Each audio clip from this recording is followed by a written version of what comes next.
अशहदु अल्ला इलाहा इल्लल्लाह अशहदु अल्ला मदीने जे छतन ते औरतूं चढ़ी बीठियूं साईं जन अची अन्न मुहम्मद रसूलुल्लाह। मां उन दमश्क शहर जे बाबे सगीर जे कब्रिस्तान में उन दीवाने उन परवाने उन मतवाले जे कब्र ते हाज़री भरी।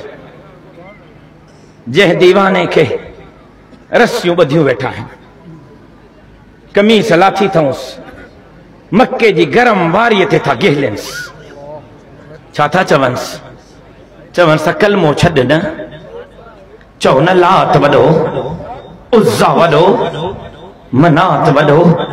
धक था हणंसि, धक था हणंसि। चओ न लाता मनाता उज़्ज़ा है। यारो ॾाहिरी वारो इन आशिक खे, इन सादिक खे, इन दीवाने खे, इन परवाने खे, इन ग़ुलाम खे धक थो लॻे। चए थो